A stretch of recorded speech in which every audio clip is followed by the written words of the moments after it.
Okay, so we're about to have some betting 101. People ask me, please do a video explaining it. So I like to explain stuff in super easy terms. So if you are experienced better, you might not like it. But this is for the people that just want to learn.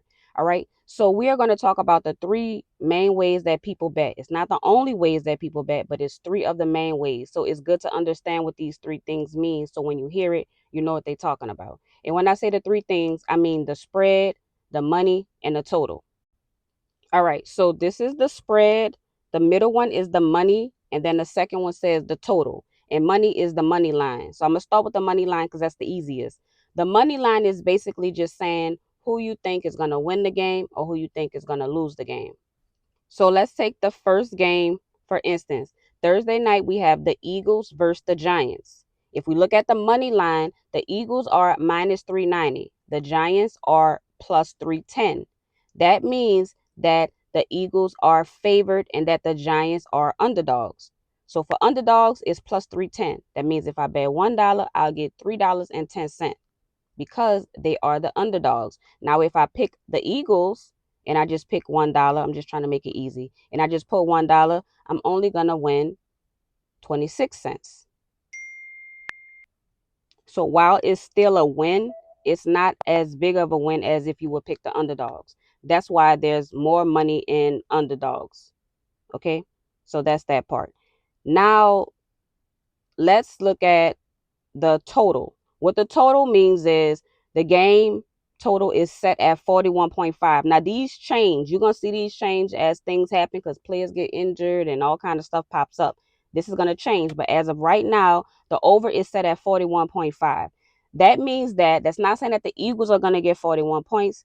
They are saying that the Eagles and the Giants combined should get 41.5 points. And I know you don't have a point 0.5, but they're saying that it's going to be more than 41 points, basically. That's what they're saying. Now, them 41 points could come all from the Eagles, it could come all from the Giants, or it can be a mixture of the two. The under is, of course, it's under 41.5, which means you can pick the under saying, I don't think they're going to get to 41.5 points. Right? So you can do that too. Now, the odds are minus 110 and minus 110. That means that the odds makers have no clue what's going to happen. And that could be because the Giants' second string quarterback just got injured in the last game versus the Saints, right? So they don't know what he's going to go out there and do. Both of these teams are coming off losses, so both of them may be eager to score points. That's why it's set so high at 41.5. But then again, they're like, I don't know what's going to happen. So that's why the odds right now are minus 110. It could change. It could be minus 390 and plus 310 at one point, but we don't know because it's not there yet. And then the last thing is the spread. Again, everybody wants to text me. All right. So the way I like to explain the spread is I like to say it's like a head start. So if we look at the Eagles and Giants game, again, the spread is 7.5. So that means the Eagles minus 7.5, the Giants are plus 7.5. The easiest way to do it, the easiest math is to look at the team with the plus. That means that the Giants are starting the game with 7.5. So no matter what the score is, you have to add 7.5. If you pick the spread when it's 7.5, that means that's how much you're adding. Now, if you look at this bet 2 days from now and the spread is plus 3.5, that means that's what you're taking a spread at and you have to add that. But right now we're looking at 7.5. Okay. So in case I lost you, let's just say that the ending score for the Eagles versus Giants is the Eagles have 10, the Giants have 7. So that means that the Eagles won the money line, and that would mean the total would be 10 plus 7 will be 17. So that means the under would have won. But when it comes to the spread, that means the Giants would have won. Because while 10 is more than 7, once we add the spread, which is 7.5, that 7 that the Giants has is now 14.5. Because remember, they started the game with 7.5. So if they actually only ended up scoring 7, the spread is 7.5. So the way you say that is they covered the spread. So it's basically saying they can lose as long as they don't lose by more than 8. Remember, 7.5. They cannot lose by more than 8. So that they can lose by 1, they can lose by 2, 3, 4, 5, 6. You still win.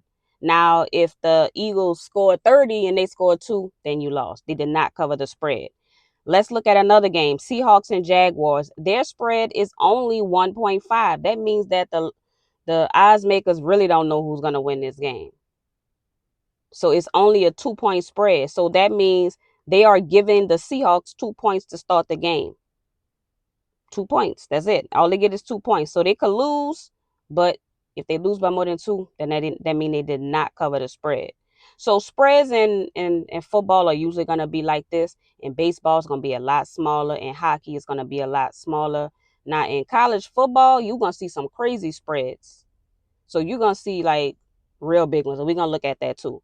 So long story short, the spread means you can add points or take the points away depending on what's at the top. So if you have a team that you really, really feel is going to win, and let me tell you the reason why people will pick the spread. Okay, so here's the reason why. So if I'm like, okay, I'm looking at the Eagles versus Giants game. The Eagles are heavy favorites. So I don't want to just pick the Eagles at, because minus 390, we already saw you're not winning a lot on minus 390 unless you're betting a lot. But that's not what we're talking about, right? So instead of saying, you know what, the Eagles going to win, I'm so confident that I think the Eagles going to win by 7.5 points. And then once you feel that the Eagles are going to win by 7.5 points, that is what makes the bet more viable, because now instead of winning minus 390, you're getting minus whatever it was, 110, right? It's a numbers game. It's just playing with numbers. So remember when you was in school and you said, oh, the negative numbers, I'm never going to use that. Well, now we're using it. I hope y'all understood. If you have questions, leave it in the comments. Hope y'all follow. Hope y'all join my Discord. I got one that's free and I got one that's paid. Peace.